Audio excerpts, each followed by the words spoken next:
Antes de ensinarmos nossos filhos como agir, a gente precisa se olhar no espelho e ver o que a gente está mostrando para eles. Porque nossos filhos aprendem muito mais com quem a gente é do que com o que a gente fala. Bem-vindos ao 3º episódio do Sabedoria Imprevista. Hoje, que conta com um tema tão importante e tão relevante, acho que para todas as famílias que têm filhos, que é pais como espelhos, a responsabilidade da gente educar com consciência. E hoje eu tenho aqui 2 pessoas, para mim, muito importantes, que eu admiro muito, profissionais aqui da cidade de Pelotas, que vão fazer esse nosso episódio ser ainda mais rico. Conto com a presença da Cris Langóis, que ela é mãe da Andressa e do Luan. Ela é psicóloga, foi psicóloga dos meus filhos. E ela tem uma visão e um jeito de falar sobre estes assuntos que, para mim, me encanta.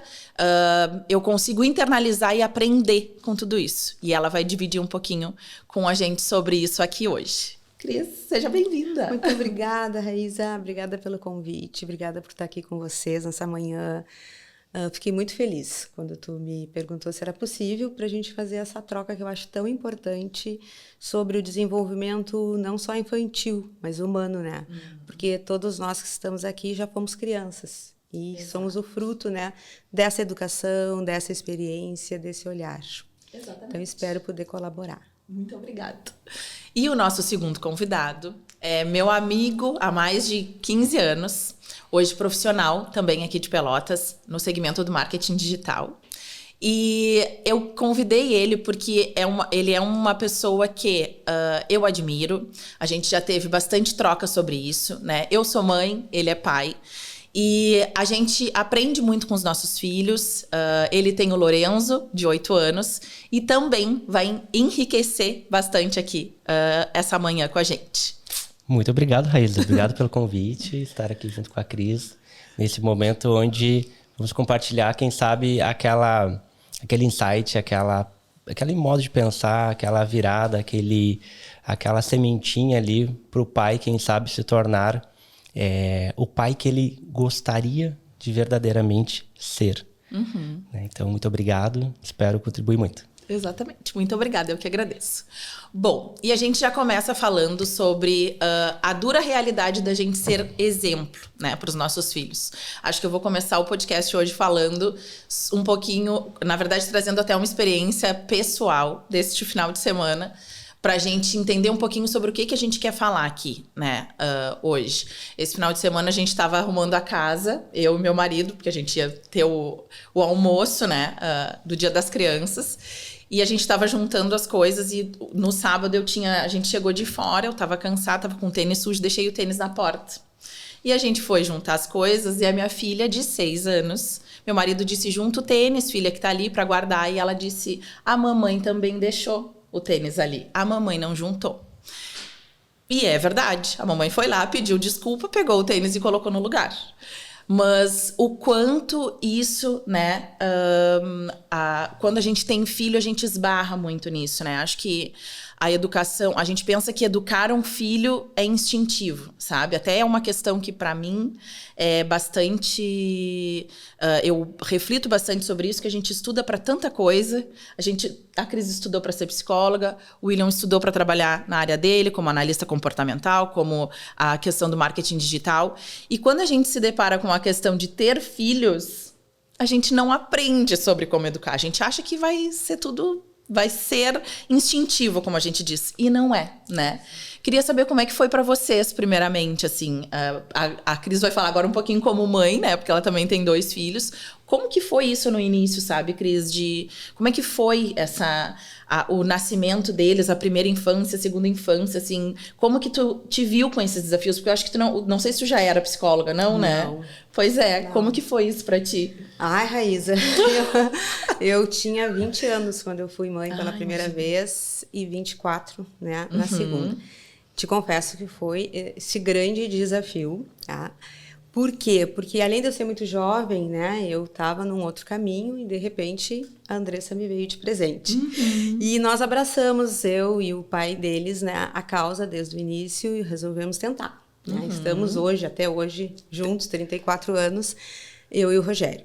E como tu mesma disse, a gente não aprende a ser mãe num manual. Hoje em dia, com toda a tecnologia, com GPT, com toda essa informação, é empírico, é na hora, é no fazer, né? A criança, quando nasce uma mãe, eu digo na maternidade, nasce a criança junto. Não é só a criança que nasce, nasce a mãe com a criança. E a gente sai do hospital, né, com aquele pacotinho, como eu digo, pronto, e agora?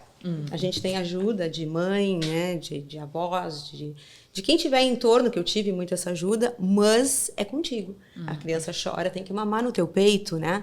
A criança acorda de madrugada, às vezes está todo mundo dormindo, tu tem que ir lá ver o que está acontecendo, aí vem o período da cólica, e assim vai, né? Eu acho que é um desafio que eu digo sempre assim, ó, a gente não precisa ser pai e mãe na vida para ter uma realização, mas é uma experiência única. Quem não for pai e mãe não vai passar por essa experiência, né, nesta vida, que é única, que é empírico. E então, no início foi difícil, como é para muitos e a maioria, mas nem tanto ao ponto de eu não querer ter outro. Exatamente. E eu não era psicóloga, não, né? Eu fui me formar com 35 anos. Eu esperei eles estarem, os dois, em escola, Luana pré-escola, Andressa já na escola regular, para eu fazer a minha formação, voltar a estudar. Então, eu voltei para a minha formação, né? Eu fiz na Católica, aqui em Pelotas, eu sou de Pelotas, né? Quando a Andressa tinha 15 e o Luan tinha 10, eu me formei. E foi, assim, uma realização maior ainda, porque foram os meus filhos que subiram ao palco, que me deram, que legal, né, o meu diploma. Olha. E no início, interessante que eu não pensava em trabalhar com criança propriamente, até porque eu tinha sido mãe cedo e muito envolvida, né? A minha ideia era sempre de adolescentes para cima. Mas a vida também te conduz. E para que eu começasse e eu pudesse divulgar o meu trabalho, o meu conhecimento, eu comecei a trabalhar em pré-escolas, como orientadora do desenvolvimento. Eu tinha me apaixonado por desenvolvimento 1, 2 e 3 no curso de psicologia e achava que eu ia dar conta, né, em orientar, inclusive, as famílias, aos pais, porque trabalhar com criança não é só com a criança, diferente de com o adulto. Exato. Né? E aí eu comecei a trabalhar em pré-escolas em Pelotas e isso foi muito legal, me oportunizou, né, fazer melhor ainda esse saber, né, e produzir, né, uma diferença. E aí comecei a ficar mais conhecida e aí a gente vai crescendo. Hoje eu tô há 18 para 19 anos formada, não trabalho só com criança, mas a minha paixão tá no desenvolvimento porque eu acho que é a base.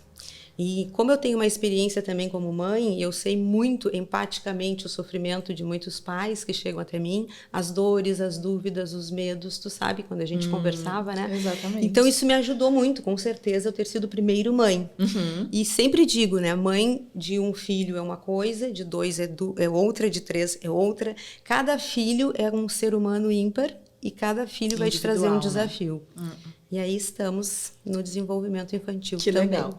Não, e a gente fala muito sobre isso, e vamos falar aqui sobre a infância é a base, e a infância, nesta base, né, Cris, eles dependem muito dos pais, assim, e do comportamento dos pais, né, como que a gente lida em determinadas situações, né, então isso é o que vai construir eles, eu acho, né, então... Perfeito, porque a gente é um ser social, né, então a gente não pode esquecer que como um ser social... Desde a hora que tu sai da barriga da mãe na maternidade, alguém já te identifica. É parecido com o tio, é parecido com o avô. A criança ainda nem é, mas ela já está identificada. E assim as pessoas já vão projetando em ti uma imagem que nem tu ainda bem sabe. Porém, o inconsciente sabe. E aí a gente vai se modulando, se moldando muito também, e na maior parte do curso, pelo inconsciente. A gente tem que entender que o que a gente chama de eu, Cristiane, CPF, RG, é 10% da minha consciência. Os outros 90% é inconsciente. Imagina, gente. Ontogenia, né, familiar, não só genética, mas comportamental. É sim o modelo, né, das minhas gerações passadas e da que está me recebendo, né? Então toda essa projeção fala quem sou eu. Por isso que um processo de psicoterapia às vezes ele até se faz mais longo, porque eu tenho muita coisa a organizar até chegar naquilo que eu chamo de eu. E que por sinal é muito importante que a gente entenda que a formação do eu como único, como uno, começa de fato na segunda infância. que a gente pode falar um pouquinho disso. Vamos falar sim. E o William, a gente tem, falando um pouquinho, né, da tua história, o William tem um filho, né, de 8 anos, e ele teve a experiência de ficar imerso com ele, né? Não sei quanto tempo que ele ficou aqui. Queria que tu falasse um pouquinho da tua história, né? Para as pessoas entenderem o contexto. Legal, bacana. Realmente eu fui pai, né? Sou pai, mas eu iniciei a minha jornada pai aos 27 anos. E eu fui aquele pai que passou os primeiros 2 anos ali dentro de casa com meu filho, cuidando dele todo dia, né? Então, era da fralda, da mamadeira, correndo para cima e para baixo, pegando leite na garrafinha para trazer de volta para casa para dar de mamar, né? Então, todo aquele processo que a gente enxerga normalmente da mãe cuidando de madrugada, faz tudo que vocês... Tudo que a mãe, né? Sabe que já passou, né? Eu posso falar com convicção que eu passei. Pós-nascimento, né? Porque antes da barriga não tem como, né? Então, eu passei muito por esse processo dentro, né, do indoor ali mesmo, dentro de casa. E eu fui me entender mesmo como pai quando eu fui entender sobre, também como comportamento, né? Entender que pai é um treinador. Né? Assim como tu trouxe o exemplo no início, né? A minha filha... viu eu colocar o sapato ali e eu deixei também. Então, a mãe também é uma treinadora. Né? O que eu vou falar aqui é no olhar do pai de menino. Né? Então, o pai é um treinador do menino e a mãe é uma treinadora da menina. Né? Então, a gente entende também que esse contexto da paternidade e da maternidade, ela muda muito quando dentro de casa também não temos a presença conjugal. Então, nós temos aqui uma variante que pode mudar muito. Né? O pai sozinho, a mãe sozinha, né? O pai e mãe pensassem como casal em desconexão ou em conflito, então tudo isso muda. Né? E o que eu posso lhe trazer agora nesta leitura é que o pai, né, quando entende que ele é um treinador do filho, ele começa a respeitar o tempo do filho. Entende? Porque tu não pode forçar a criança a ser o que ela não é naquele momento, que vem a adultização, né? Querer tornar a criança um adulto antes do tempo. Exatamente. Assim como uma criança, vamos pensar assim, que não é mais criança, mas é um adulto, mas é tratado como criança. Então, o pai entender o processo, em que tempo que está o meu filho, para então ser o pai para ele naquele momento. Né? Então, mas tudo isso vem, como a Cris fala, de uma sucessão de traumas, né, de históricos familiares, onde o pai ele não teve ainda a ruptura dele, da criança dele, né? Ou quem sabe do processo antigo para o novo. Então ele continua sendo, quem sabe, um espelho negativo do pai, por aquela coisa assim, se meu pai fazer isso eu não vou fazer. Então ele se torna muitas vezes a sombra do próprio pai, ao invés de ele se tornar a sua própria luz para o filho. Né? E isso vem de um entendimento fragmentado. É assim que eu entendo quando eu busquei o conhecimento comportamental. E eu lembro muito de um caso assim, específico que foi Leonardo Franklin, foi o rapaz que me vendeu o primeiro treinamento. Isso foi lá em 2020. Ele dizia assim para mim: William, tu consegue enxergar exatamente o que o teu filho está fazendo depois da formação? E realmente aconteceu. Porque quando o Lorenzo tinha uma atitude de birra, de raiva, ou de alegria eufórica, algo do tipo, eu conseguia entender o que estava acontecendo ali e como é que eu tinha que ser feito. Porque a criança não entende, né? Exato. Cara, isso é incrível, porque assim, às vezes o pai acha que a criança está entendendo, mas a criança não está entendendo nada. E se o pai não tiver a consciência de falar, filho, isto, aquilo, a criança vai correr e vai cair no buraco sem saber. Então o pai precisa ter a percepção de que se o filho está correndo e tem um buraco lá na frente, ele tem que pegar o filho pela mão e não dizer: filho, olha só, se tu correr mais 5 passos, tu vai cair, opa, caiu. Então o processo do treinamento, o processo de ele entender o time, de um momento de pegar pela mão ou o momento de falar, porque vem muita questão de que existe volume e intenção. Né? Tu gritar com o teu filho de acordo com a situação que está acontecendo, quem sabe seja a melhor opção, né, para aquele momento. Mas não impede de depois mostrar para ele que aquele grito foi por proteção, foi por amor, foi por todo um contexto, né, paterno. Né? Então, eu vejo que quanto mais o pai entender de que existe momento para cada momento e que ele, como pai, também precisa evoluir junto com o filho, e assim o filho vai evoluir junto com o pai, o processo de paternidade vai ser muito mais saudável. Eu acho que o William trouxe vários pontos que eu vejo como bem importantes, assim, a questão da liderança. Lá em casa, eu e meu marido, a gente é empresário. Então, a gente fala muito sobre isso. Cada um tem uma empresa e a gente tem a nossa empresa que é em casa, né? Exato. Que é os nossos filhos. Então, nós temos uma empresa ali que a gente também tem que gerenciar. Esse ponto acho que é muito importante, né, William? A comunicação de se falar. E essa questão da adultização. Eu acho que isso...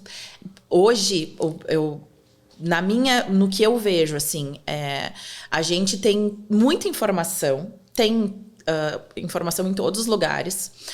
A nossa geração é uma geração que ela tá buscando mais o autoconhecimento, né? A gente já é uma geração que já fez terapia, que já entendeu certas coisas que a gente passou. Só que muitas vezes me vejo assim falando com pais que às vezes a gente não tá no meio termo, né, no equilíbrio. A gente saiu às vezes de uma educação muito autoritária, que é o que a gente tinha talvez, os meus pais tiveram, eu tive, né? A gente saiu dessa educação e foi pro outro oposto, que é a permissividade. Exato. Que eu acho que não, na minha opinião, e assim, dentro da minha casa, né? É óbvio que eu erro, acerto, mas a gente tá sempre, assim, olhando qual o caminho que a gente pode seguir. Eu acho que a gente tem que ter um equilíbrio, né, nisso, da gente dar o caminho, assim, pras crianças, porque é como o William falou, às vezes ele vai caminhar para cair no buraco, ele não sabe que ele pode cair no buraco, ele pode se machucar. A criança não tem essa maturidade, sabe? Exato. Não, eu acho que a gente está num mundo de extremos desafios, mas como o assunto é educação, principalmente. Porque eu sou de uma geração, tu um pouco, né, de outra, abaixo, e eu ainda tenho os meus filhos que são ainda de outra e os meus pacientes. Então, vamos pensar assim, ó, a gente está falando aqui, mais ou menos 4 gerações passou, né, na minha mente, que é diferente a educação. Na minha educação era isso, criança é criança, adulto é adulto. E o acesso ao que a gente tinha à vida adulta era limitado pelos adultos. Os pais conversavam isoladamente, fechavam a porta do quarto, a gente não tinha internet para ter acesso à informação. E, né, eu estou com 53 anos, então eu posso falar que eu sou de uma outra geração já. Depois veio os meus filhos, a Andressa está com 33 e o Luan com 28. Eu já noto uma diferença como mãe enorme dos prejuízos e dos cuidados e das angústias dos pais de quem eu atendo, das crianças e dos adolescentes de hoje. Isso faz aí 10, 15, 20 anos. Então, tu imagina daqui para 10, 15, 20 anos essas nossas crianças que serão os adultos. Acho que a gente tem que prestar atenção que, como o William falou muito bem, a questão do modelo, tá? O pai é um modelo, a mãe é outro modelo, e independente de ser um casal, tá? A gente não precisa morar junto para ser esse modelo. A gente tem que estar presente, estar junto, estar para a criança. Eu sempre digo, né, não é só estar com, por exemplo. Eu tô todo dia com ele, com ela, Cris, mas eu tô no computador e ele tá brincando ali. Então, celular. Tu não está para, né? É importante que quando a gente esteja para o filho, a gente esteja para ouvir, falar, escutar. Dar limites, como o William estava colocando, que às vezes até um grito bem dado na hora certa é importante. O limite é amor. A gente precisa deste limite. Eu falei esses dias ali no meu Instagram sobre o rio, a analogia do rio, se tu me permite até. A criança é como um rio corrente. Quando ela nasce, ela sai com todo o fluxo libido de vida. E é egocêntrico. O mundo parece que, é feito para mim. Só que esse rio precisa de margem. E essa margem seriam os cuidadores, né? Se é o pai e a mãe, no caso, ou quem cria, quem educa, a escola também é um cuidador. E essa margem tem que acompanhar essa criança até a idade adulta, que ela vai cair no seu oceano. Aí agora nós já estamos no nosso oceano e fizemos as nossas escolhas, né? Buscamos os nossos limites, mas este rio tem que correr com margem. E o que a gente vê hoje? Essa margem está muito frágil, fraca. Esse rio se dispersa. E criança, quando não tem limite bem delimitado, que é confiar naquele que a educa, criança gera ansiedade, gera depressão, gera medo, porque ela não tem ego para suportar a o autogerenciamento ainda. Então, por isso que é tão importante as fases do desenvolvimento e, como o William falou, saber em cada fase como gerenciar para ver se aquele psiquismo vai dar conta. Senão, realmente, a gente vai exigir errado ou na hora errada ou pelo padrão que foi exigido, né, a gente mesmo, e a gente está sempre se corrigindo. Eu digo que a maior escola de desenvolvimento é ter um filho, porque o filho está sempre te espelhando aquilo que tu tem para dar de melhor e aquilo que tu tem que melhorar para dar. Exatamente. Eu me lembro de uma vez que a gente teve até uma sessão, Cris, que aí foi comigo, era uma que a gente tinha de devolutiva das crianças, que tu me falou exatamente isso, que uma criança, ela é feita de 50% do pai e 50% da mãe. E que eu tenho que me esforçar como mãe para dar os meus 100% dos meus 50%. Isso, aquilo que é teu. O que é meu. Que a outra parte, por mais que eu dê 300% da minha, eu não vou conseguir suprir, né? O outro lado. Perfeito. Tem outra responsabilidade, né? Esse é um grande problema também, porque principalmente mães ou pais solos, né? Às vezes querem suprir as duas partes. E a natureza, ela é perfeita. Se a gente já tem o X e o Y, é porque a gente precisa desses dois modelos, independente de ser um casal ou não, né? E é isso, tu tem que fazer a tua melhor parte, que é de mãe. Agora, o que é do outro, é do outro. E se essa criança não tiver naquele momento, ela vai buscar em outras fontes. Como nós somos um ser social, a gente não fica sem modelo. Às vezes um pai não está presente, porque não pode ou porque não quer. Mas tem um professor, tem um vô, tem um tio, tem um amigo mais velho da mãe, ou padrasto, entende? Então, a gente, como ser humano, não fica sem modelo. Nem sempre os nossos modelos são os nossos biológicos. Isso aí a gente pode repensar depois. Mas a questão é estar para e com a criança nesse momento do desenvolvimento. Presente, né? William, e me diz, na questão de analista comportamental, né? Eu não sei que idade que o Lorenzo tinha quando tu fez tudo isso. Como é que tu teve esses dois universos, por exemplo, o antes e o depois de tu enxergar de uma outra maneira, assim. Por que eu pergunto? Porque é muito legal tu trazer essa visão, assim. Porque querendo ou não, e a gente falava sobre isso um pouquinho antes de começar, esse olhar refinado, muitas vezes, ou para a criança, ou porque a gente tem que melhorar, ele vem muito da mulher, sabe? Às vezes, o homem tem mais a praticidade de fazer, a mulher tem mais esse olhar emocional, né? Como a Cris falou. Então, como que foi isso para ti, sabe? O antes e depois, em que momento, sabe, que entrou? Que legal, valeu. Realmente foi ali em 2020 quando eu lancei meu primeiro curso de marketing, assim, né? Foi bem ali na pandemia, quando as pessoas chegaram, então eu notei que elas queriam muito mais uma direção de vida do que de fato aprender como fazer story, posts, algo do tipo, né? Então eu busquei a minha primeira formação. E nesta formação eu posso falar que o Lorenzo foi meu primeiro aluno. Né? Então, entender o comportamento dele dentro de casa, eu pude também entender de que maneira que tudo aquilo ali estava funcionando. E vendo aquilo ali funcionar, eu fui ver, opa, peraí, isso aqui realmente funciona. Né? Então, o que eu posso trazer também, assim, que de uma forma bem prática, o pai é prático, então vamos ser práticos e vamos contribuir ao máximo aqui. Vamos pensar o seguinte, vamos entregar o método, né? Como fala o seguinte. Que é o seguinte, a gente tem que entender primeiramente o casal. O casal, ele tem que se unir, minha leitura, tá? Ou os dois são treinadores, tá? Ou vão ter conflito. Por quê? Se tem uma mãe bajuladora e um pai treinador, a criança vai tender a se enfraquecer pelo lado da mãe. Assim como se tem uma mãe treinadora que é exigente, rigorosa, controladora, mas tem um pai bajulador, ele vai se enfraquecer para o lado do pai.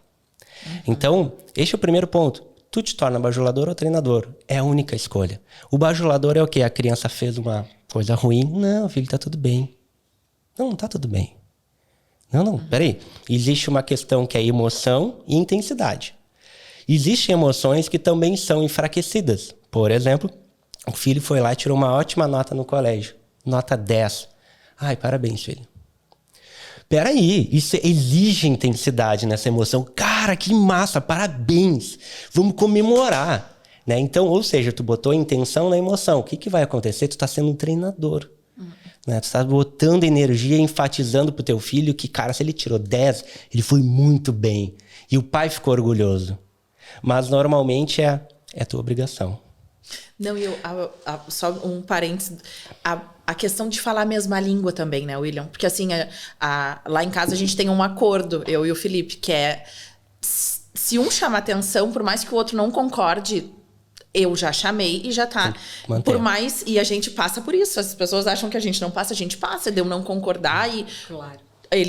O pai falou, tá falado, ponto final. Eu não concordei com aquilo internamente. Depois eu fui lá e disse pro Felipe, olha, não concordei com isso, acho que tem... E ele também, olha, Raíssa, acho que tem... É outra visão, mas... Perante as crianças, a gente tá falando a mesma língua. Exato. Não é o pai diz uma coisa e a mãe diz outra. Não, a gente diz a mesma, a gente fala a mesma língua aqui dentro. Acho que isso também, né, essa coerência, Esse é assim. o maior dos conflitos, eu te diria, mais comum, porque cada um vem de uma família e de um universo. Eu explico pra eles, o papai e a mamãe... É difícil mesmo, né? Eu gosto de explicar assim, papai e a mamãe não se conheciam, e aí um dia se conheceram, ficaram amigos, resolveram namorar, casar e tiveram a coisa mais importante da vida, que és tu. Mas antes eles não se conheciam. Isso significa que o papai e a mamãe têm uma família e cada um tem a sua. E claro que tu vem, né, com o teu modelo e a tua cultura. E aí isso diverge na hora de educar. Então, complementando bem o que o William disse, a linguagem, ela dos treinadores, vou usar a linguagem dele, realmente são 2 adultos para uma criança. Eu sempre digo isso, é 2 para 1. Senão fica... um jogo de que a criança vai lá, vai aqui, em quem eu confio. Então, a gente não precisa pensar igual, mas a gente tem que fazer um terceiro modelo junto para educar esse filho. Não é o meu e não é o teu. E aí, tu falou que tu gostou muito esses dias que eu falei dos 3 Cs, né? Isso, eu vou complementar a fala do William com os 3 Cs, que é coerência, constância para ter uma melhor consequência. A gente não é coerente naquilo que a gente diz e faz para os nossos filhos. E às vezes nem na nossa vida, né? Na grande maioria. A gente não é constante, a gente não banca aquilo que a gente promete. E a consequência é ruim. Eles precisam que a gente seja coerente. Se eu disser assim, eu vou te chamar 2 vezes e na terceira eu vou desligar o videogame ou tu vais ir pro banho, eu tenho que na terceira vez, porque 2 ouvidos já deveriam ter escutado, eu agir, eu desligar, eu pegar da mãozinha, eu levar, eu não conversar mais, eu botar o zíper na boca, como eu gosto de dizer, porque senão os pais ficam, eu falo 10 mil vezes e não me escuta. Eu digo, mas não tem 10 mil orelhas, só tem 2. Então, tu fala 2 vezes em consideração ao tempo, né, da criança, na terceira a gente age e faz aquilo cada vez que acontecer aquele processo. A constância é a mesma coisa. Se acontecer de novo, vai ser isso que vai acontecer. A gente vai na festa, se tu fizer birra, nós vamos embora, por mais divertido que esteja. E aí os pais ficam com pena, estão entre amigos, às vezes não... só hoje, depois ele me pediu desculpa. Não, é como disse o William, não, isso aqui não tá bem, eu tô te direcionando. Só que se de novo a criança não confiar em mim, eu for incoerente, eu for inconstante, qual vai ser a consequência? Então, se a gente mudar isso, e às vezes alguns pais conseguem fazer essa pequena mudança e notam a diferença. Dizem, poxa, tá muito mais fácil, tá mais rápido, né? A negociação diminuiu, mas é porque eu sempre digo, não é o outro que muda na vida. Isso eu digo para os adultos. Tu muda para que o outro veja que não tem mais aquele teu eu para lidar. Então, tu tem que mudar para o teu filho mudar. Exato. Né? Não é querer só que a criança mude. O pai acaba confundindo coerência com punição. Entende? Então, vamos pegar um exemplo bem prático. Assim. Até pela, talvez, educação que venha, sabe? Cultural, assim, né? Pegou lá a criança foi mal no colégio. Tá? Foi mal no colégio. E aí o pai diz o seguinte, vou tirar o videogame. Vou tirar o videogame, porque se tu não passar na prova, vou tirar o videogame. Aí, a criança, então, não passa na prova. Entende? Aí ele vai lá e tira o videogame. Aí, tirando o videogame, agora tu tem que passar na prova. Aí a criança foi lá e não passou na prova de novo. Ou seja, o pai perdeu a arma. Perdeu a vantagem. Porque o videogame não era a causa de não passar na prova. Mas agora tu inverte a mesa e pergunta pro filho. Filho, o que tu precisa para passar na prova? Aí o filho diz, eu preciso de um videogame novo. Então, se tu passar, tu ganha o videogame novo. E aí agora tu vai estar fazendo o teu filho te dedicar para ganhar o videogame passando na prova. E se ele passar na prova, ele vai dizer, pai, eu consegui passar na prova, eu quero meu videogame. Então, acontece que no dia a dia, eu enxergo, o pai busca punir o filho para conseguir uma coisa através do filho. Então, ele usa o filho para conquistar tal coisa através da punição. Porque tu acha que a criança realmente entende o valor de passar na prova? A criança realmente entende o porquê que ela tem que estudar geografia? Ela entende por que ela tem que passar em química? Não entende. Então, aí vem a punição para forçar a criança a passar em química. Mas por que então não inverte a mesa e faz essa negociação saudável? Buscando, filho, o que tu precisa do pai para tu tirar 9,5 em química nesse mês? Me diz, eu estou aqui para te servir e não para te punir. Muda o contexto. A criança ganha motivação, ganha direcionamento, ganha confiança. Entende? E ela começa, então, a buscar recursos cognitivos, comportamentais, atitudes sociais, buscar articular com o professor, com o colega, com o livro, porque ele botou agora que eu tenho uma meta. Eu vou ganhar o meu videogame se eu passar em química. Ah, peraí, tu tá manipulando? Não tô manipulando. Eu estou dando motivação. Tem que criar valores, né? Ele tem que ter um valor para um objetivo. E aí, ouvindo o William também, eu acho importante a gente falar do comunicar e do falar. Falar, qualquer criança fala bem pequena, mas comunicar é uma habilidade e que a gente, às vezes, é adulto e ainda não comunica. Por isso ele estava dando também esses exemplos, né, da punição enfim. Comunicar é eu ter a capacidade de expressar o meu sentimento, a minha ideia, a minha emoção. E isso não é fácil. Isso é de ser desenvolvido. Sabe, Cris? Tem uma passagem, eu sou péssimo com passagens, tá? Mas eu só sei do contexto, que é do vigiai. Tem uma passagem na Bíblia que diz sobre vigiai, né? Seja vigilante. Não é estar em alerta, é estar vigilante. Vigilante, exatamente. Vigilante. E entender aquele momento. A criança está com uma birra, não é... isso aqui... Não, peraí. O que está acontecendo? Aquela teimosia está escondendo alguma coisa. É que a birra já é uma comunicação, né? É a comunicação. Só que a gente tem que ajudar ou tá ela. muito eufórico, né? Eu já vi... durante um tempo, eu pude atender uma amiga em comum, a Suelen Teixeira, né? Psicopedagoga. E a gente falava muito sobre isso. Às vezes a euforia, o exagero, às vezes é só alegria. É só alegria. Mas como, olha só isso aqui, né? Mas como dentro de casa, quem sabe, a criança enxerga pai e mãe meio tristinho, meio sem tesão, sem motivação, o que a criança vai fazer naturalmente? Porque a criança, a gente pode enxergar a criança de várias maneiras. Vamos enxergar neste momento, nessa conversa, sobre a criança veio para curar. Vamos imaginar isso daí. Então, se a criança dentro de casa está tendo um exagero de alegria, de euforia, já é um sinal de que ela está enxergando tristeza. Então, a criança vai buscar preencher aquilo que ela sente que falta. Mãe ou pai muito triste, criança super alegre e agitada. Meu Deus, caiu fora do pé, né? Parece que a fruta caiu longe do pé. Mas a criança está buscando complementar aquilo que ela sente que falta. Não, e até a questão da comunicação, assim, eu fiz como eu falei antes, eu fiz um curso sobre orientação parental que falava muito sobre a maturidade das crianças, né? Que a gente... essas questões deles pequenos, assim, a Cris pode falar um pouquinho da diferença de primeira infância, segunda infância, mas eles pequenininhos, assim, a birra, o mau comportamento, ele é uma comunicação, né? A criança chorar, ela é o jeito que ela tá se comunicando por algum desconforto. Na verdade, né? ela tá falando, a gente tem que ensinar a comunicar, para parar de se atirar no chão, de birrar, né? Como a gente diz. O que eu posso contribuir aqui, né, nesse sentido? A primeira e a segunda infância, ela é muito importante que a gente entenda as pequenas nuances na diferença, até para a gente saber exigir, como disse o William. Primeiro a gente tem os bebês, né? Nenê de 0 a 1 ano e bebê de 0 a 3, vamos botar assim, tá? O psiquismo está muito primitivo, não existe ainda um eu, né? A criança, o bebê, né? O mundo dele é junto ao quem o educa. Tanto é que a criança às vezes não quer ir no meu colo, né? Ai, que bonitinho, eu quero pegar. E a criança olha para a mãe, se agarra na mãe, porque a mãe, o cuidador, de novo, ou o pai, é um pouco a minha extensão. Eu não tenho ainda um eu.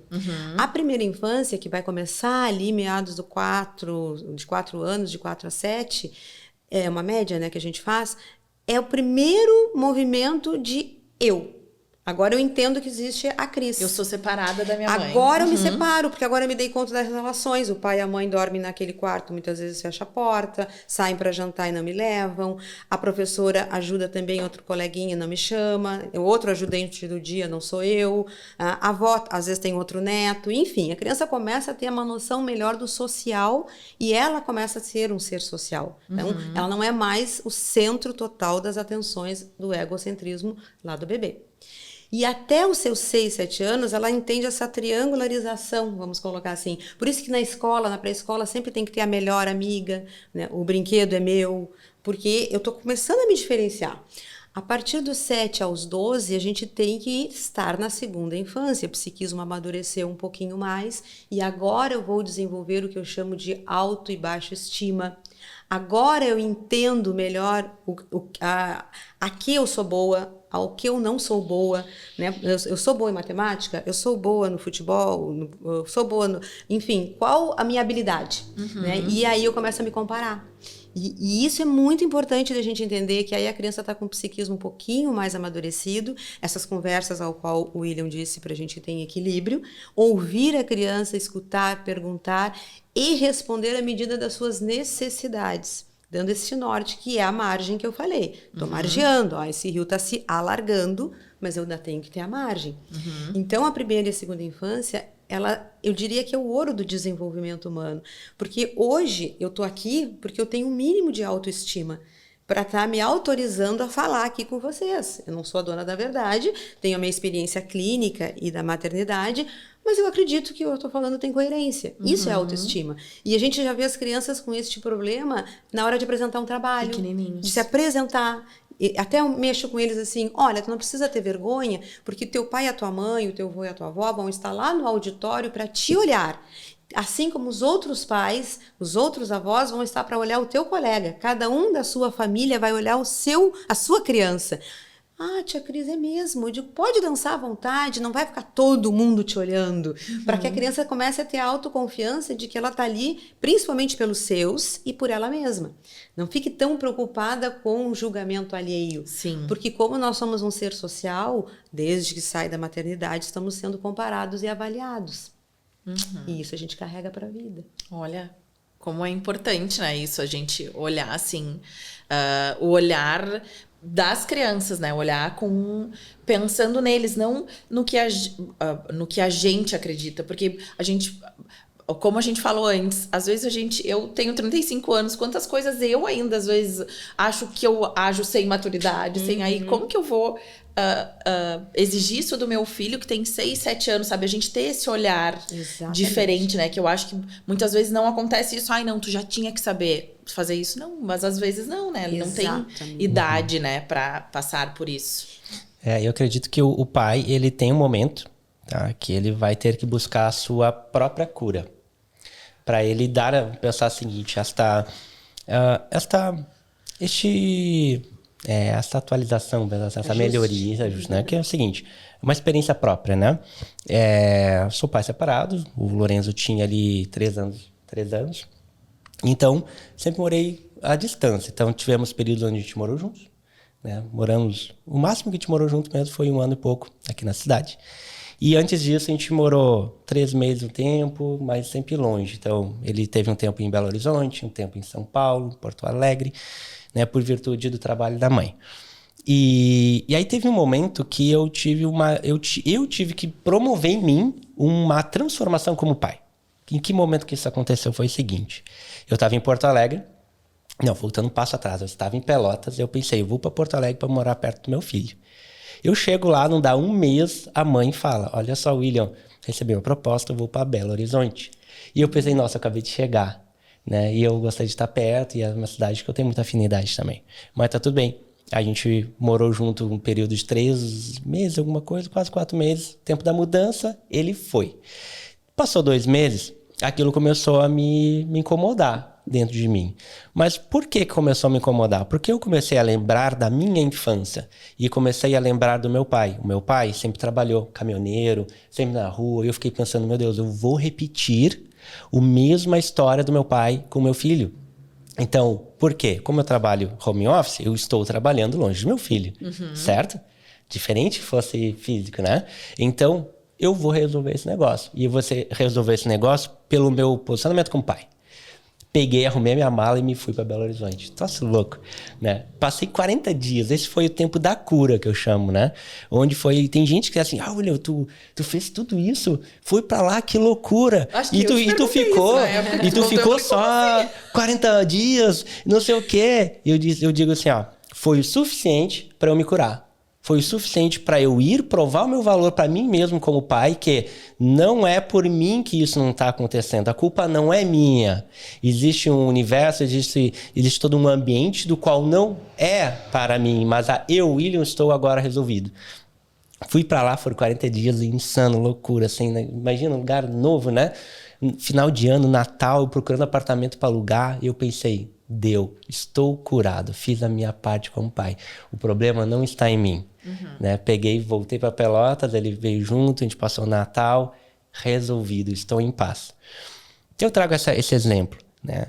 Que existe, cada pai que está assistindo esse podcast, ou a mãe, quem sabe pode mandar para o pai, né? Ou aquele amigo, já envia aí. E é o seguinte, cada pessoa, assim como a mãe, é como se fosse o seguinte, ó. Vamos pegar o exemplo da correnteza ali que a Cris trouxe, o rio, mas tem uma pedra. Aquela pedra está obstruindo com que aquele fluxo fosse natural. Cada um de nós temos isso. No momento que tu encontrar essa pedra, trabalhe para tirar ela. No momento que tu tirar, tudo vai ficar melhor. Esta pedra pode ser um trauma, pode ser uma lembrança, pode ser um mal-entendido. E aí, quando eu trago para o contexto do mal-entendido, primeira coisa, se um pai quer ser um melhor pai, a primeira coisa, faça as pazes com seu próprio pai. Não queira ser o melhor pai para o seu filho se não se dá bem com o próprio pai. Entende? Eu tenho um caso muito próximo que existe um distanciamento do neto da avó. E eu já falei para o pai dessa criança o seguinte, ou tu te resolve ou quem vai pagar esse preço vai ser teu filho. Porque o teu filho está se criando longe da avó e um dia ele vai perguntar, cadê minha avó? Por que tudo isso? E aí vem todo um trabalho de formação intelectual com base no quê? Na mentira, na desconfiança, no esconderijo, no afastamento. E tá tudo bem, essa criança provavelmente ela vai ser muito boa em matemática. Porque ela vai buscar entender a lógica das coisas. Por que a minha avó não tá aqui? Né? Exato, não, acho Contudo, se tu quer ser o melhor pai, te resolve com teu pai. Com a tua mãe, quer ser a melhor mãe, te resolve com a tua mãe. Começa por aí. Eu sei que é difícil, é muito difícil. É muito difícil. Mas eu acho que é até a questão, eu olho, e quando eu falo assim, até com amigas, a gente honrar nosso pai e nossa mãe, sabe? Eu acho que talvez a gente não concorde com coisas que eles fizeram lá na época, ou quando a gente era criança, né? Mas eu acredito que foi o melhor que eles puderam fazer nas condições que eles tinham, né? Então, naquele momento, e a gente pega as o pessoas... perdão, né? A aceitação e o perdão. Tu não precisa dizer assim, mas meu pai não vai mudar, não adianta eu falar com ele. Não adianta falar com a minha mãe, ela não vai mudar. E tá tudo certo, e não vai mesmo. Espero que ela não mude. Eu sempre Mas digo o perdão. Que o perdão, ele é básico. Eu acho que vocês estão trazendo uma coisa importantíssima, porque a gente é um elo, né? É um elo que se constrói, depois o outro elo, como uma corrente. Cada um que nasce é um elo da corrente. Então, não dá para negar o restante da corrente que está para trás. E o perdão, eu sempre gosto de lembrar assim, ó, o perdão não é perdoar o outro, é perdoar a mim mesmo. Porque eu, quando libero alguém, eu estou liberando a mim. Eu posso perdoar em silêncio, eu posso perdoar um pai e uma mãe até que já faleceu. E eles, chega neles, claro, mas aquele benefício de perdoar é para mim.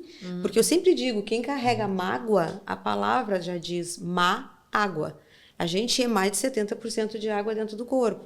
Então, por que a gente adoece? E por que tá aí alguns cânceres que não nos deixam, né, negar? Porque a água suja, a água ruim, a água azeda está dentro de mim. De eu carregar aquilo de alguém não ter feito como eu acharia que deveria ter sido feito, né?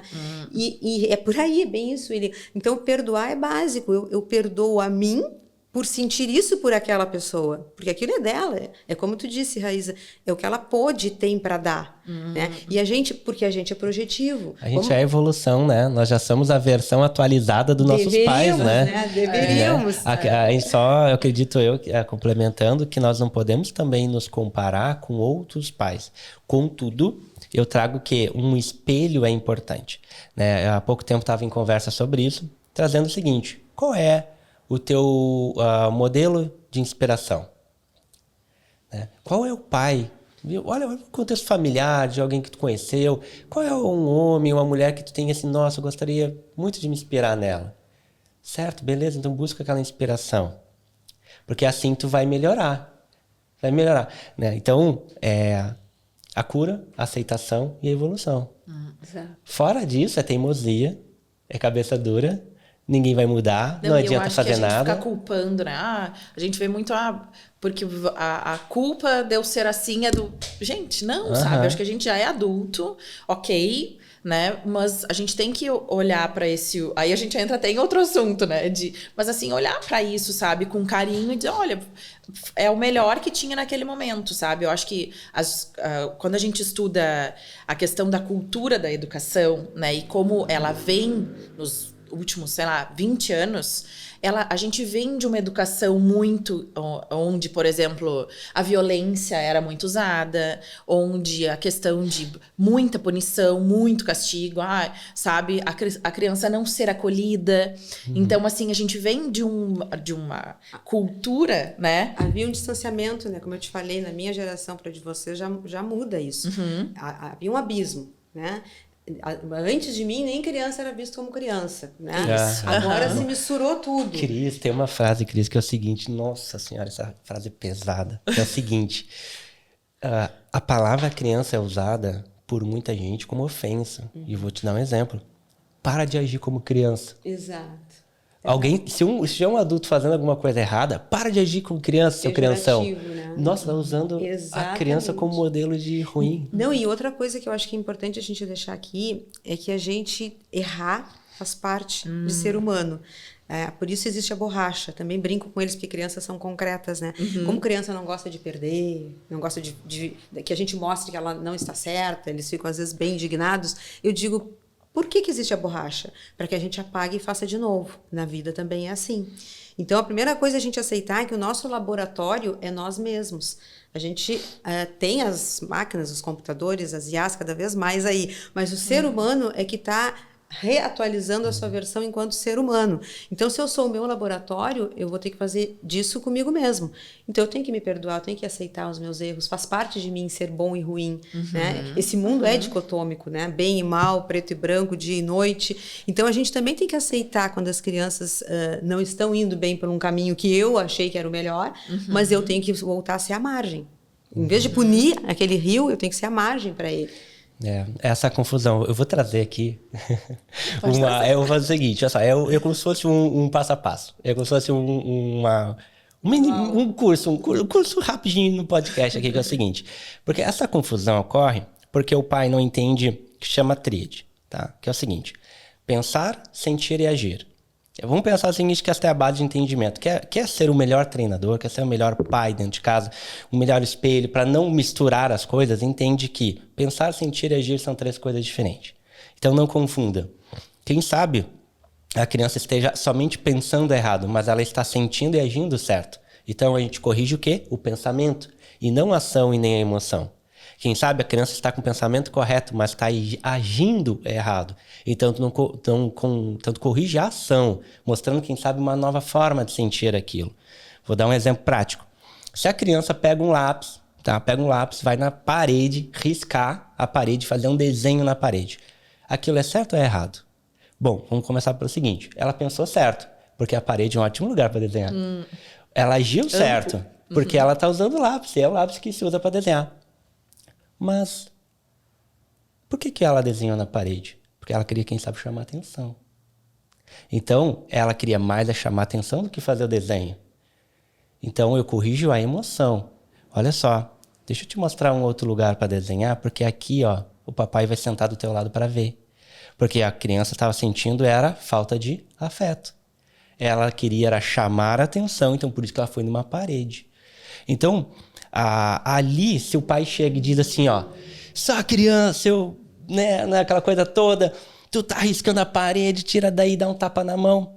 O que a criança pensa naquele momento? Papai não gosta de mim. Ou papai não gosta do meu desenho. Quem sabe ele poderia ter nascido um Van Gogh, né? Mas ali foi cortado pela raiz a oportunidade daquela criança se expressar. Então, o pai, ele precisa, de certa maneira, eu não digo precisa, mas se ele entender quanto mais sobre isso, que não mistura sentimento com atitude e pensamento. E aí, como a Cris bem falou, só que a criança, ela não pensa direito até os 7 anos, meu Deus. E quem sabe dos 7 aos 12, né? Então, antes disso, procura entender, principalmente, as emoções da criança. Tem um livro que eu sempre indico, William, que é a Equação da Afetividade. Ele é bem fininho, é bem fácil de ler, que é dos Campelos, pai Yuri Campelo, né, e filho psicanalistas. Esse livro, ele fala muito isso, do medo, da educação através do medo, do porquê do grito, né? Tá ligado ao nosso sistema também límbico e de defesa, tem a ver com as questões né, cerebrais, porém, ali ele mostra o quanto a gente educa pelo nosso medo. Então, gritar com o filho, muitas vezes, é a mesma coisa quando me batem no trânsito e eu estou dirigindo, não fiz nada e alguém me bateu. Geralmente a reação é de raiva, é de fúria. Eu saio do carro querendo saber o que aconteceu. Mas por quê? Porque o meu medo é de ter ou machucado alguém, ou de ser a culpada, responsável, ou de sair caro e eu não ter seguro. Os meus medos, na velocidade da luz, eles emergem, né? E dependendo da minha educação, vai ser a minha reação. Então, isso que ele falou é muito importante, porque se a criança riscou a parede, que provavelmente da sala não seria o melhor lugar, eu posso botar uma parede no quarto dela, e assim eu tinha no consultório antigo, não sei se tu lembra, para que a criança possa se expressar naquele pedaço de parede, sim, porque ali ela está comunicando muita coisa. Mas a minha reação vai deixar uma marca, como se fosse um nozinho. E isso é que eu chamo do inconsciente, que emerge nas horas mais difíceis da gente. Como é que eu vou reagir numa hora difícil, como reagiram comigo? Então, por isso que é tão importante a gente se melhorar, ter uma melhor versão, como ele disse, porque senão eu estou só reproduzindo medos, né? Não, e até a questão eu sempre falo isso lá em casa, é da gente pedir para a criança não gritar, a gente gritando. Lembra que eu te dizia isso? Não adianta pedir para gritar gritando. Exatamente. E eles dizem, eles são fantásticos, né? Eles dizem assim, tia Cris, a minha mãe disse para eu não mentir, mas eu vi ela mentindo pro papai. Poxa, né? E como é que tu faz com isso? Minha mãe disse para mim não gritar com meu irmão, mas ela já chega berrando. E eles mesmos se dão conta que aquilo é incoerente dos 3 Cs. Sabe que uma vez eu li uma questão sobre isso até, que as crianças até os 8 anos, elas não entendem essa questão de incoerência, por exemplo. Mas não sei se está certo ou não. Na infância que isso vai depois eles começam a dizer...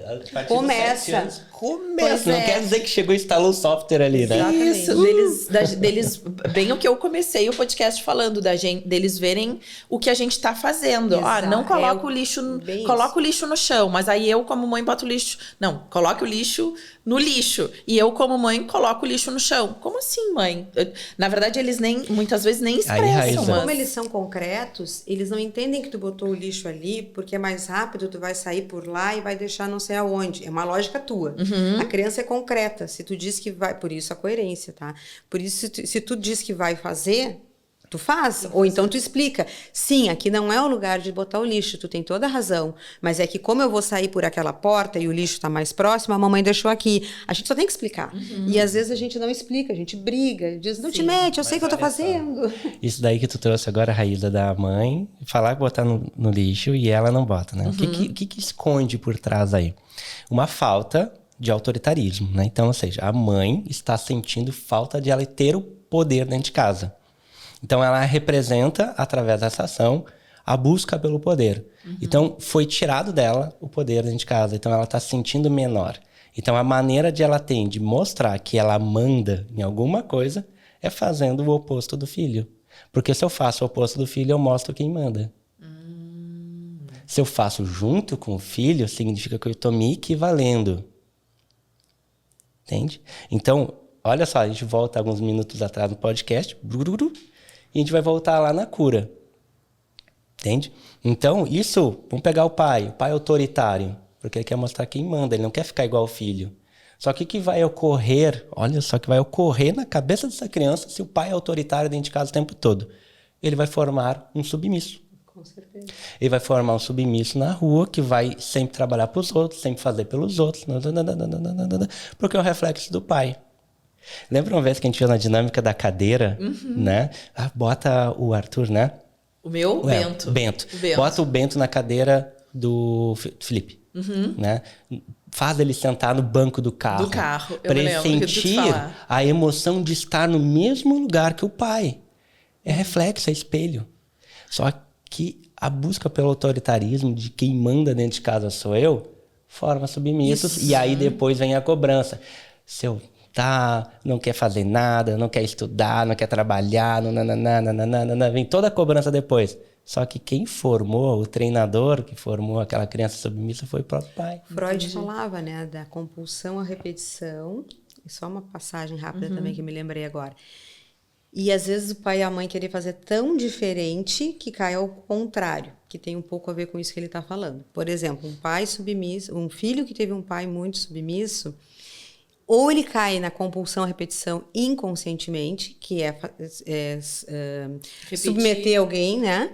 Ou ele cai na consciência, eu não quero ser como meu pai, mas aí eu sou tão liberto que eu não sou a margem, mas não consigo ser a margem, e esse filho se perde muitas vezes.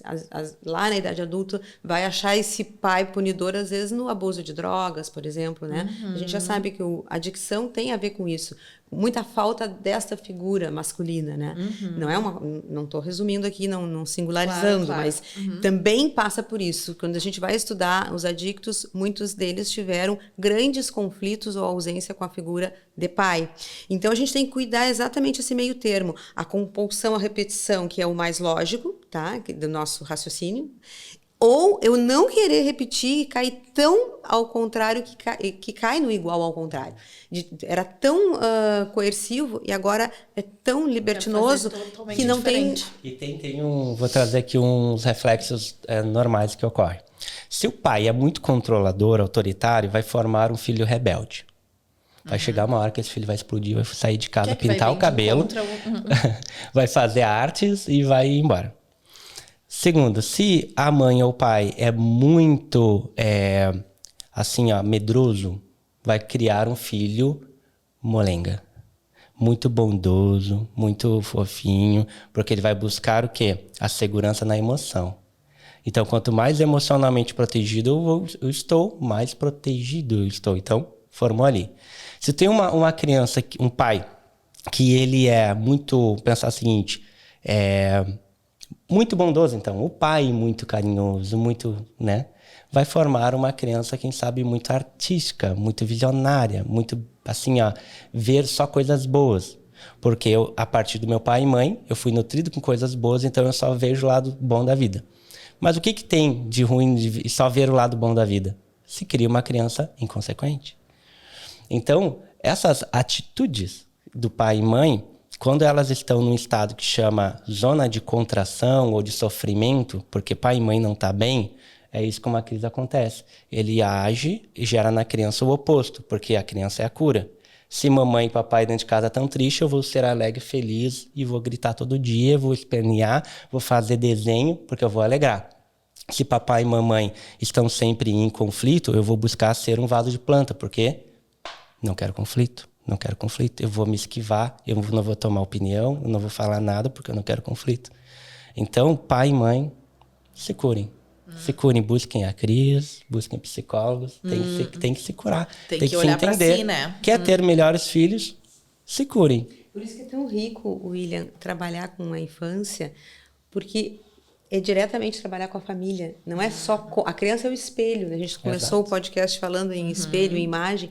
A criança é o reflexo, primeiro, dela mesma, do que ela está buscando ser, e da família. Então, trabalhar com criança, eu acho apaixonante, porque tu vê famílias se transformar.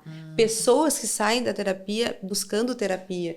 Pais com 40, 50 anos e dizendo, eu nunca tive essa oportunidade, eu nunca vi o quanto eu precisava e meu filho está me trazendo isso. O que tu está falando do meu filho, tu está falando para mim. Então, isso é enriquecedor. Claro que eu tive um atendimento, foi em 2021, nessa faixa, hein? Fui atender o pai com marketing. E aí, nos primeiros minutos, o pai reclamou, assim, do filho. Em algum momento comentou, porque o filho trabalhava com ele na empresa. Aí eu perguntei pra ele, vem cá, o que tu prefere? Tu quer que eu te ajude com teu marketing ou com teu filho? Eu prefiro meu filho. Então tá. Aí eu fui lá, atendi o filho, foi uma maravilha. O pai, depois de 2 semanas, me ligou assim, ó. O que tu fez com meu filho? Na largada, assim, no telefone, né? E eu pensei, meu Deus, o que eu fiz?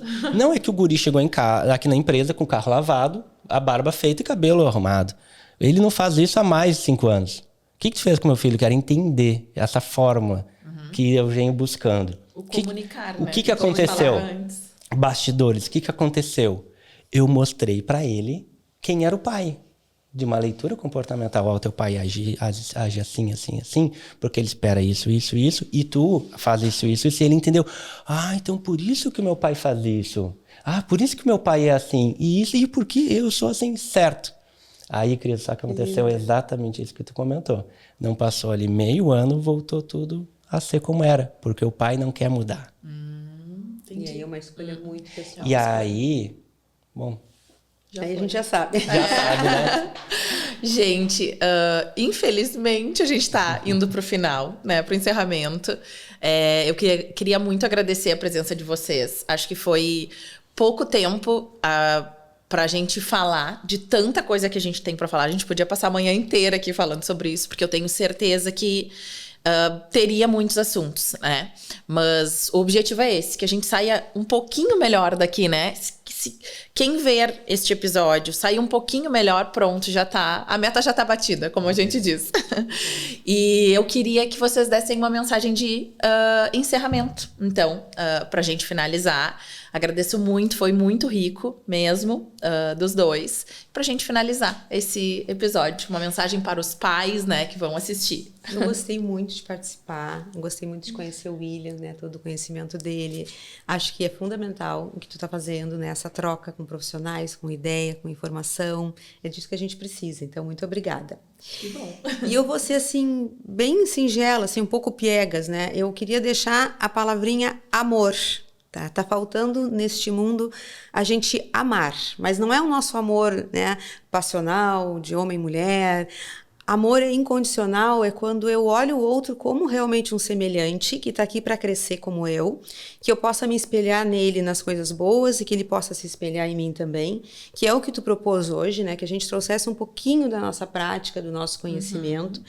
Amar é não ter medo. Eu digo que ao contrário do amor não é o ódio, é o medo, porque o medo te trava, até certo ponto ele é importante, mas ele não pode te limitar. Então, se eu amar mais, eu tenho menos medo, inclusive de me entregar, de ser, de doar, né? Então, eu acho que a gente tem que amar. Eu vejo falta de amor mesmo, amor próprio, né? Medo de amar e errar, ou o medo, que é o contrário do amor. Então, é uma coisa simples, eu sei, mas eu acho que a gente tem que parar para pensar. Não é o nosso amor egoísta, nosso amor que já tem uma validade, né? Já tem um limite, só amo ser, né? Só dou ser. Amar é olhar, sair um pouquinho de mim, sair do meu julgamento, porque tenta não julgar 24 horas, tu não consegue. A gente julga tudo, né? Faz parte do nosso psiquismo ser julgadores. Ok, mas se eu conseguir amar como é olhar para um animal que me dá aquele afago, né, sem me cobrar literalmente nada em troca, né? Quem tem cachorrinho, gatinho, sabe? Aquilo é amor. O animalzinho, tu chega de noite, ou tu tá chorando, ou tu tá alegre, ele tá contigo. Amar é olhar para aquela planta que tu tem dentro de casa e ver que tá nascendo o brotinho. São pequenos momentos que a gente não julga, que a gente apenas olha as coisas como elas são. E eu acho que a gente, para crescer como ser humano e para se atrever a criar outro ser humano, a gente tem que trabalhar melhor isso que já está dentro de cada um de nós. Ótimo. Bom, então, o teu filho, né, eu olho para cá? É aqui que tá ali? É ali, então é o seguinte, eu vou olhar assim, olhando assim direto, que o teu filho já sabe que é teu filho. Esse é o primeiro ponto. Então, teu filho já sabe que tu é teu pai. Então, não tem que ficar provando que tu é pai. O que o teu filho realmente quer ele entender é que ele é importante para ti. Então, te torne um pai mais curioso. Procura assim, filho, o que é isso? Como tu fez? O que tu sente? O que tu quer falar? Como é que tu pensa? Te torna um pai curioso. Tu te tornando um pai curioso, tu vai mostrar importância pro teu filho. E o teu filho só quer saber isso, se ele é importante dentro de casa. Porque ele já sabe que ele é teu filho, ele já sabe que é teu pai, e agora quer entender o significado dele dentro de casa. E é através da importância que se entende o significado. Então, quer resumir? Seja um pai curioso. Ótimo. Muito obrigada, gente. Eu agradeço a todas as pessoas que estão olhando, né? Que vão acompanhar, como o William falou antes. Enviem para o máximo de pais, porque eu acho que é o que a gente fala. É o nosso maior amor, que são os nossos filhos, mas também é o nosso maior desafio. Então, que a gente aprenda um pouquinho aqui com esse episódio, que a gente leve também para dentro das nossas casas, né? Pra gente ser um pouquinho melhor depois. Muito obrigada.